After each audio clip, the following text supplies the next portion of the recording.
बिस्मिल्लाहिर्रहमानिर्रहीम। आज स्टूडेंट्स हम बाइलिनियर ट्रांसफॉर्मेशन स्टार्ट करने जा रहे हैं। इससे जो प्रीवियस लेक्चर्स में हम बेसिक्स जो ट्रांसफॉर्मेशंस वो डिस्कस कर चुके हैं, उनका मकसद जो था वो बाइलिनियर ट्रांसफॉर्मेशन तक पहुंचने का जो मेन मकसद था हमारा बाइलिनियर ट्रांसफॉर्मेशन था। तो आज हम जो बाइलिनियर ट्रांसफॉर्मेशन स्टार्ट करते हैं। तो डेफिनेशन है इसकी कि the transformation of the form W is equal to AZ plus B divided by CZ plus D is called bilinear. ठीक है, बाइलिनियर आर मोबियस ट्रांसफॉर्मेशन।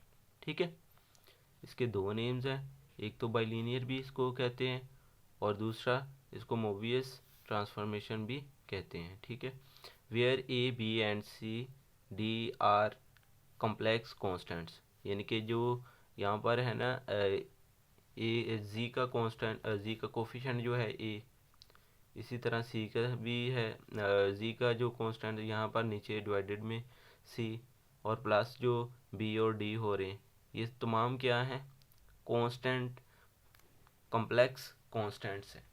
ठीक है, ये इनमें से चारों में से कोई रियल नंबर नहीं है, चारों के चारों क्या है हमारे पास कांस्टेंट नंबर्स हैं। ठीक है, और दूसरी बात, जो बाइलिनियर ट्रांसफॉर्मेशन है, यानी ये बाइलिनियर ट्रांसफॉर्मेशन या मोबियस ट्रांसफॉर्मेशन, इसमें जो कंडीशन है कि A D minus B C not equal to zero. ठीक है, इसकी ज़ीरो होने के काफ़ी रीज़न्स हैं, जिनमें से हम एक दो आज डिस्कस करेंगे कि क्यों जो है A माइनस डी जो है वो नॉट इक्वल टू ज़ीरो है। ठीक है, अगर वैसे हम बाइलिनियर ट्रांसफॉर्मेशन को अभी डेफिनेशन को ही देखते हैं कि ये दरअसल कम्बिनेशन है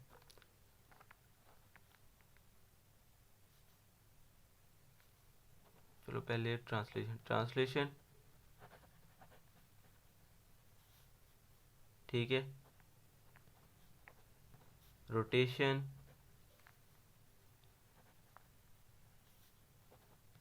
तीसरा मैग्निफिकेशन, चौथा इन्वर्जन। ठीक है, इन्वर्जन मैपिंग जो है, इन चारों का क्या है, कम्बिनेशन है। चारों का क्या है, बाइलिनियर ट्रांसफॉर्मेशन या मोबियस ट्रांसफॉर्मेशन, ये चारों का क्या है, कम्बिनेशन है। तो हम थ्योरम देखते हैं इसके related. The bilinear transformation W is equal to AZ plus B over CZ plus D is a combination of elementary transformations। elementary transformation मतलब ट्रांसलेशन, रोटेशन, मैग्निफिकेशन और इन्वर्जन जो है, जो हम डिस्कस कर चुके हैं। कह रहे हैं कि इन चारों का क्या है, कम्बिनेशन है। तो सबसे पहले हम W इज इक्वल टू, हमारे पास ये लिखा है, तो इसको हम देखें यहाँ पर, क्योंकि ऊपर भी Z की पावर 1 है, नीचे भी Z की पावर 1 है। ठीक है, तो ये क्या है, W चूँकि जो हमारे पास एक फंक्शन ही है ना, मतलब इस तरह का f ऑफ z, इसको हमने नाम दिया है W का। तो एक फंक्शन है, तो इसमें देखें कि ऊपर भी Z की पावर 1 है और नीचे भी Z की पावर 1 है, तो ये क्या है, इम्प्रॉपर है। तो इनको प्रॉपर में कन्वर्ट करने के लिए हमने क्या किया कि इसको CZ प्लस D पे डिवाइड कर दिया AZ प्लस B को। ठीक है, डिवाइड करने से हमारे पास ये बन जाएगा A ओवर C प्लस, यानी आंसर या question, remainder over divisor plus remainder over divisor, 20 minus AD divided by C, divide में आ जाएगा सारे के CZ प्लस D। ठीक है, अब इनका जो है इसका एलसीएम लिया तो ये बन गया CB minus AD divided by C, और होल के डिवाइड में यहाँ से नीचे वाला जो फैक्टर है यहाँ से सी हमने कॉमन कर लिया, ठीक है, कॉमन कर लिया। तो नेक्स्ट स्टेप में क्या किया, इस सी को और इस सी को दोनों को मल्टीप्लाई कर दिया, तो ये सी स्क्वायर बन गया into G plus D over सी बन गया हमारे पास, ठीक है। अब देखें यहाँ पर अगर हम इस फैक्टर की बात करें, जस्ट इस फैक्टर की, तो ये हमारे पास बनता है जी प्लस डी ओवर सी, सॉरी ये सी है, ठीक है। अब पहली बात देखें, पहले तो ये फैक्टर क्या है डिवाइड में, ठीक है। जितनी भी ट्रांसफॉर्मेशन पढ़ी हैं हमने उनमें z के साथ कुछ मल्टीप्लाई हो रहा है या कुछ डिवाइड हो रहा है, सॉरी डिवाइड तो नहीं, मल्टीप्लाई हो रहा है, या कोई कम्प्लेक्स नंबर मल्टीप्लाई हो रहा है, या कुछ जो है उसमें ऐड हो रहा है, ठीक है, या फिर जो है वो डिवाइड में है तो इन्वर्जन बन जाती है, मतलब ये 1/z होती है ना ये वाली इन्वर्जन मैपिंग, और इसमें क्या होता है ए जी मल्टीप्लाई हो रहा होता है, इसमें क्या है ए की ओटा जी जो है अल्फ़ा जी हो रहा होता है। मैग्नीफिकेशन में क्या होता है, ये भी क्या है, मैग्नीफिकेशन में ए जी होता है, और ये ट्रांसलेशन में जो है अल्फ़ा प्लस हो रहा होता है, ठीक है। तो यहाँ पर देखें तो ये हमारे पास जो फैक्टर है नीचे है जी प्लस डी ओवर सी, ये डिवाइड में है, तो पहली क्या बात हुई कि इसमें इन्वर्जन मैपिंग हो रही है, ठीक है, इन्वर्जन मैपिंग होगी। अच्छा, पहली बात ये जो है कंप्लीट होगी कि ये इन्वर्जन मैपिंग है, मतलब जो है इन्वर्जन मैपिंग का रोल जो प्ले कर रहा है यहाँ पर। अब दूसरी बात, जी में देखें क्या कुछ प्लस हो रहा है डी ओवर सी, ठीक है, प्लस तो ये भी हो रहा है, ठीक है, तो इसका कोई इशू नहीं है। जी में क्या प्लस हो रहा है, डी ओवर सी, तो जब कुछ जो जी में प्लस हो तो उसका क्या मतलब होता है कि उसमें ट्रांसलेशन हो रही है, ठीक है, यानी कि यहाँ पर ट्रांसलेशन का फैक्टर जो है वो डी ओवर सी है। ज़रूरी नहीं है कि जो अल्फ़ा जो है वो फ्रैक्शनलेस हो, मतलब फ्रैक्शन में ना हो, वो फ्रैक्शन में भी हो सकता है, ठीक है, इसका कोई इशू नहीं है। दूसरी बात भी होगी, ट्रांसलेशन हो रही है। अब तीसरी बात देखते हैं हम। तीसरी बात है, हमने लास्ट लेक्चर में यानी कि जस्ट जो हमारा लास्ट लेक्चर है इससे पिछले वाला, उसमें भी हमने ये डिस्कस किया था कि अगर हमारे पास कोई नंबर जो है कॉम्प्लेक्स नंबर मल्टीप्लाई हो रहा हो, क्योंकि जो मैग्नीफिकेशन है यहाँ पर अल्फ़ा है हमारे पास एक कॉम्प्लेक्स नंबर, ठीक है, कॉम्प्लेक्स नंबर है, इसके साथ हमें रोटेशन भी चाहिए। अगर ये जो है अल्फ़ा एक कॉम्प्लेक्स नंबर हो तो इसकी जो पोलर फॉर्म, दोबारा बता रहा हूँ, जो पोलर फॉर्म है वो बनती है ए की पावर एटा अल्फ़ा, ठीक है। तो देखिए यहाँ पर ए किसका रोल प्ले कर रहा है, वो मैग्नीफिकेशन का, ठीक है, ठीक है, जो है अल्फ़ा जो है सॉरी यहाँ पर जो है मैग्नीफिकेशन में अल्फ़ा जो है रियल नंबर होता है, और रोटेशन में जो है ई की पावर एटा होता है, ठीक है। लेकिन अगर हम ये जो अल्फ़ा, ये बताना था कि ये अल्फ़ा जो है, अगर अल्फ़ा जो है कॉम्प्लेक्स नंबर हो तो कॉम्प्लेक्स नंबर की जो पोलर फॉर्म है वो हमारे पास ये बनती है, ठीक है। अच्छा, यहाँ पर मैग्नीफिकेशन को देखा जाए तो वो ये वाला जो फैक्टर है आर जो है, आर क्या है, एक रियल नंबर है, तो जब इसको जी से मल्टीप्लाई किया जाएगा तो ये जो है मैग्नीफाई करेगा, ठीक है, फंक्शन को क्या करेगा, मैग्नीफाई करेगा, जो भी ट्रांसफॉर्मेशन दी होगी उसको मैग्नीफाई करेगा, और ये वाला फैक्टर जो है किसको जो है रोटेट करेगा, ये रोटेशन का फैक्टर प्ले करेगा। तो यहाँ पर देखें इतना जो है ये वाला जो नंबर है B C plus A D over C square, ठीक है, ये सारा क्या है हमारे पास, चूंकि हम पहले बता चुके हैं कि बी सी डी जो हैं ये तमाम क्या हैं, कांस्टेंट है, कॉम्प्लेक्स कांस्टेंट्स हैं, ठीक है। तो ये फिर एक प्लस माइनस करने से, डिवाइड करने से हमारे पास कॉम्प्लेक्स नंबर ही बनेगा, तो इसलिए ये हमारे पास क्या है, कॉम्प्लेक्स नंबर है, तो कॉम्प्लेक्स नंबर जो है वो फिर जब उसको पोलर फॉर्म में कन्वर्ट किया जाएगा तो वो फिर दो चीज़ों का रोल प्ले करेगा। पहली क्या है, रोटेशन, दूसरी मैग्निफिकेशन।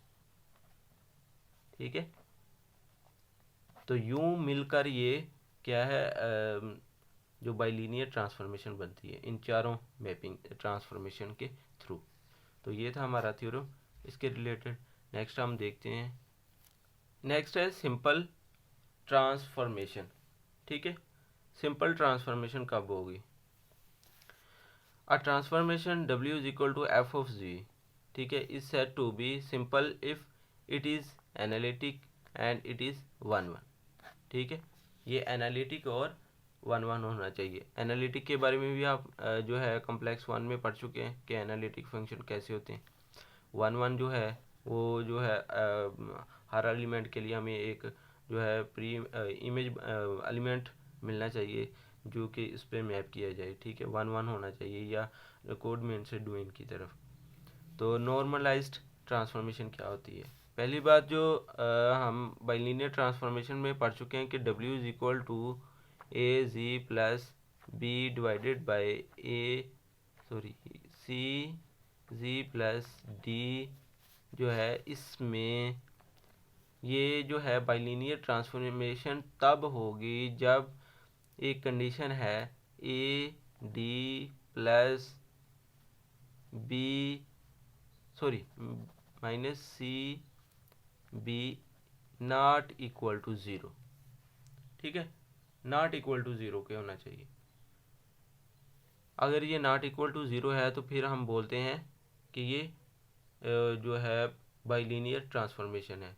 लेकिन दूसरी बात क्या है, अगर इसकी दूसरी हम कंडीशन देखें तो वो है A D minus C B equal to 1। ठीक है, अगर ये इक्वल टू 1 के हो जाती है, ठीक है, यहाँ पर ए डी यानी कि इसका डिटर्मिनेंट जो है, इसको हम डिटर्मिनेंट भी बोलते हैं, इसका डिटर्मिनेंट अगर इक्वल टू 1 के हो जाता है, अगर हमारे पास ये जो है इक्वल टू 0 के हो जाए तो ये हमारे पास नॉर्मलाइज्ड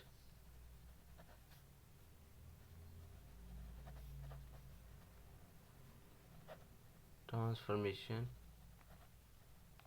कहलाती है। ठीक है, यानी बाइलिनियर ट्रांसफॉर्मेशन में अगर उसके जो कॉम्प्लेक्स कॉन्स्टेंट्स का डिटर्मिनेंट जो है वो इक्वल टू 1 के होगा तो हमारे पास जो ट्रांसफॉर्मेशन बनेगी उसको हम नॉर्मलाइज्ड का नाम देंगे। नेक्स्ट एक रिमार्क है कि W is equal to A G plus B और सी जी प्लस डी।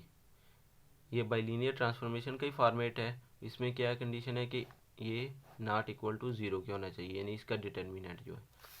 अब देखें, इसका डिटर्मिनेंट तो इक्वल टू 0 के नहीं है।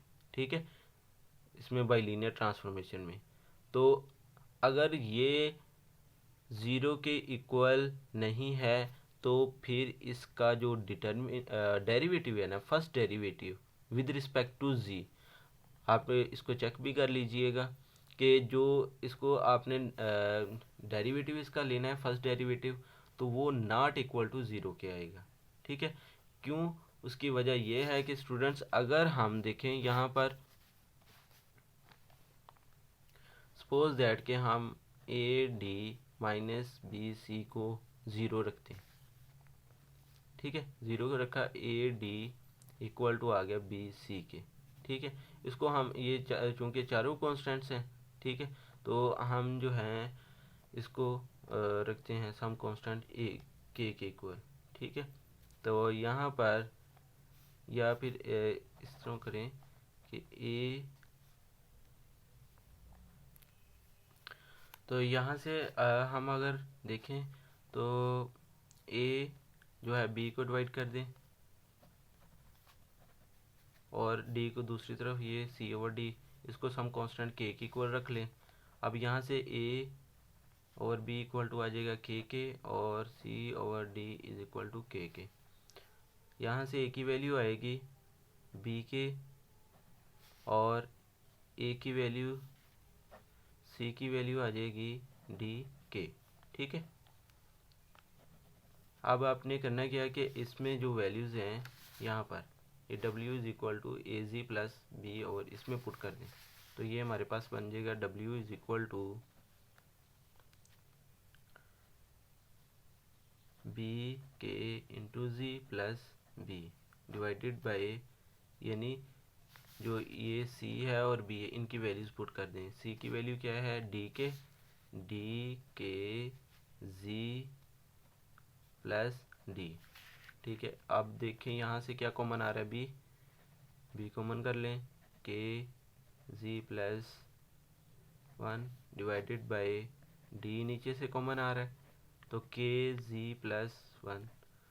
ठीक है, अब यहाँ पर देखें कि ये फैक्टर इससे कैंसिल हो गया, बाकी हमारे पास बच गया w is equal to B over D. ये दोनों क्या हैं कांस्टेंट, तो इनकी फ्रैक्शन भी क्या होगी, वो भी एक कांस्टेंट नंबर होगी। सपोज दैट कि हम उसको नाम देते हैं कि जो है के या के डैश का नाम दे देते हैं हम w इज़ इक्वल टू। ठीक है, और w इज़ इक्वल टू क्या है हमारे पास, वो दरअसल एक फंक्शन ही है ना एफ ऑफ जी। तो यहाँ पर देखेंगे अगर जो फंक्शन जो है वो एक कांस्टेंट फंक्शन आ जाए, ठीक है, मतलब कि अगर फंक्शन जो है हमारे पास एक कांस्टेंट नंबर आ जाए तो वो तो कांस्टेंट का कांस्टेंट ही रहेगा ना, वो तो फिर हम उसके बारे में कुछ भी नहीं बता सकते कि ये 1 होगा या कोई जो है ये इसका डेरिवेटिव जो है वो इक्वल टू 0 होगा या नहीं। मतलब वो तो एक कांस्टेंट है तो उसका डेफिनेटली जो उसका डेरिवेटिव जो है एक कांस्टेंट नंबर का वो 0 ही होता है। ठीक है, यहाँ से मतलब इसका एफ डैश ऑफ जी जो है वो इक्वल टू 0 के ही होगा। अगर हम इस कंडीशन की बात की जाए, अगर इसको 0 के इक्वल रखें हम, इसलिए जो हमने रीज़न पढ़ी है कि इसमें जो कंडीशन जो ये वाली जो है वो नॉट इक्वल टू 0 के है। इसकी वजह यही है कि अगर हम इसको 0 के इक्वल रखते हैं तो हमारे पास एक कांस्टेंट फंक्शन बनता है जिसका डेरिवेटिव 0 है आ जाएगा। ठीक है, जब 0 डेरिवेटिव आ जाएगा तो फिर जो है वो हमारे पास ना तो जो है बाइलिनियर ट्रांसफॉर्मेशन होगी ना ही 1 कन्फॉर्मल होगी। ठीक है, तो ये थी इसकी रीज़न जो A D minus B not equal to 0 की। तो आज के लेक्चर हमारा यहाँ तक, हम इसको एंड अप करते हैं और नेक्स्ट लेक्चर में हम इसके रिलेटेड एप्लीकेशन और क्वेश्चन कुछ डिस्कस करेंगे। अल्लाह हाफिज़।